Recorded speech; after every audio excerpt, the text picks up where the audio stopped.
Hey there, I'm going to talk to you a little bit today about my interview last week with Andy Davenport.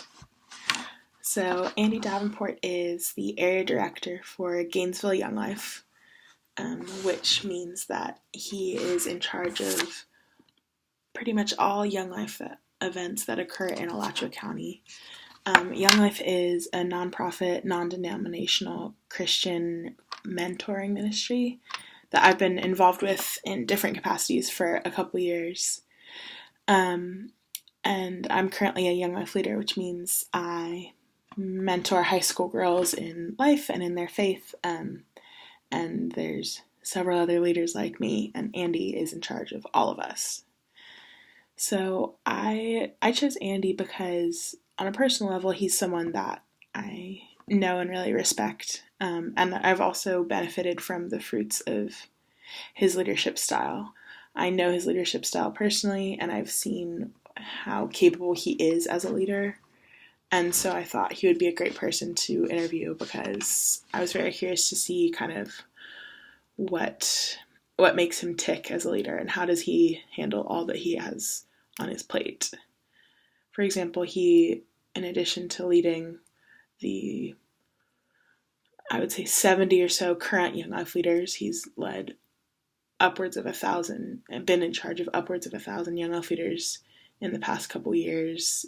He's in charge of being on good terms with the school board and with individual high schools and middle schools in Gainesville so that we can get to know these kids on their school property.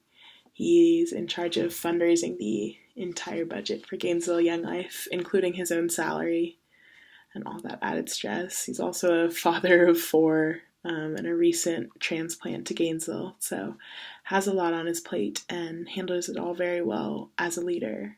And so super curious to see kind of just what makes him tick in that way. When I was interviewing him, it was a very casual setting anyways. I had asked him about a month and a half prior, hey, can I do this? Do you have time? And he said, absolutely. And so I met in between 2 other meetings he had and sat with him at his coffee table, and we just talked for a while. And I wonder if the environment played any part of. I was surprised by his vulnerability in the interview. He, as a person, is pretty straightforward.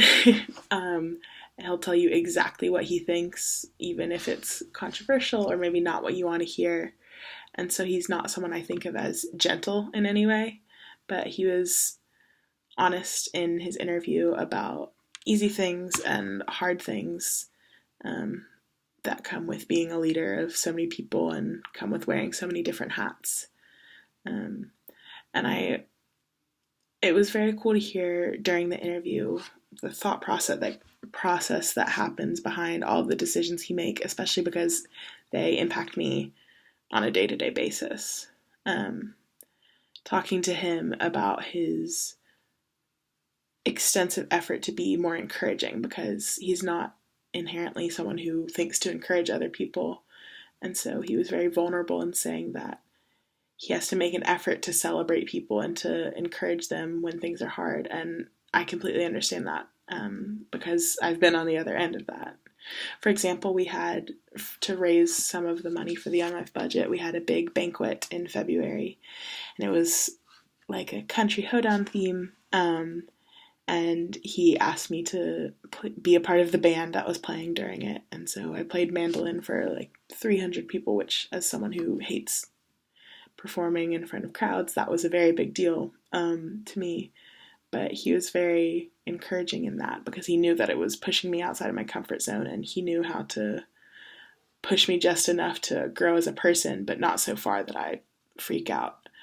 And so to hear him say that he knew he had to encourage me in that situation was very interesting to kind of see what's going on behind the curtain. We talked about a lot of different aspects of leadership during the interview. He's a very compelling speaker anyways, and he always tells us what he calls nuggets, which are little neatly wrapped up words of inspiration. So there were plenty of nuggets.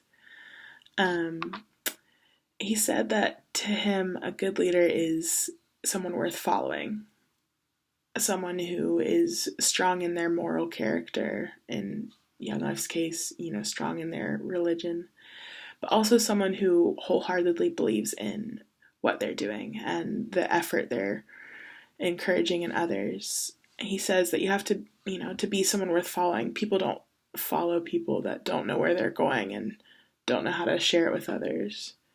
We talked a lot about the importance of having a vision and communicating it to the people you want to follow, how important it is to make sure that everyone's on the same page so that there's no miscommunication, which, considering how much we talked about how miscommunication is the root of so many problems, I understood his effort to communicate better.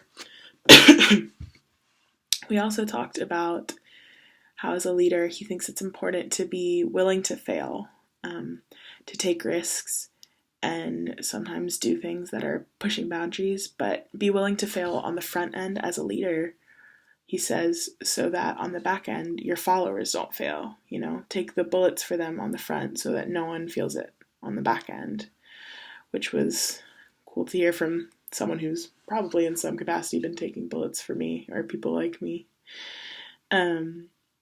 And I think the most important thing in that part was that we talked about, he says that halfway hurts, which just means that to be a leader, or even any person of conviction, but especially to be a successful leader, you have to commit to it. You have to believe in what you're doing, and you have to do whatever it takes to get there. He told me about how when he first started a job in Austin, Texas, where he lived previously, his first task on the job was to fire a guy working within Young Life who had a pregnant wife and was young, but they couldn't afford to keep him on, which is not that uncommon in a nonprofit organization.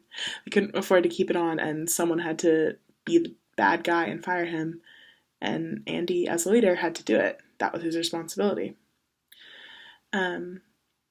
Talking about that, throughout the whole interview, I was surprised by how much he had clearly thought about being a leader. It's not something that just happens.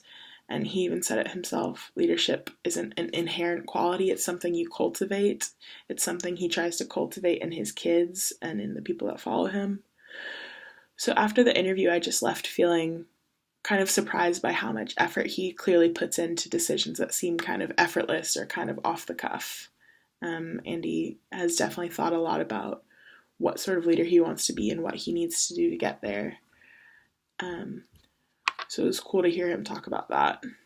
Some of the most important things that he said during the interview that helped him become the leader he is today is the importance of having people that hold you accountable and people that know you and encourage you and can help keep you on the right path as a leader. He's well into his 40s, and he has mentors in their 50s and 60s and 80s. People that have lived a lot of life and that know him well enough to say, Andy, I don't think this is a good decision. People that know him well enough to give him guidance on, leadership calls that he's not sure about. We also talked about the importance of reading books that challenge you, and I love to read, so I really enjoyed talking about this. He said that he's read People Over Profit and Good to Great by Jim Collins and The Art of Leadership. And he actually gave me a book to read called Right Color, Wrong Culture, about being a leader in different racial situations, which is super interesting considering the girls that I mentor. But all of this points towards him as a servant leader. That's not any words he ever said, but that's something that I could just decipher. He leads headfirst and is very relationship-centric, but also specifically equips the people that follow him to not need him, to be independent and to be okay without Andy's guidance and presence, and all of that is the textbook definition of being a servant leader. So that's something that I really was interested to see, because I've always thought that servant leadership is most interesting to me and most aligns with my personality and my strengths. And I had never really thought about Andy as being a servant leader until I interviewed him and sat down and I thought about how well he fits that description. overall, it was super interesting, and I'm very excited to continue talking about leadership with him. It was a great conversation, and it won't be the last.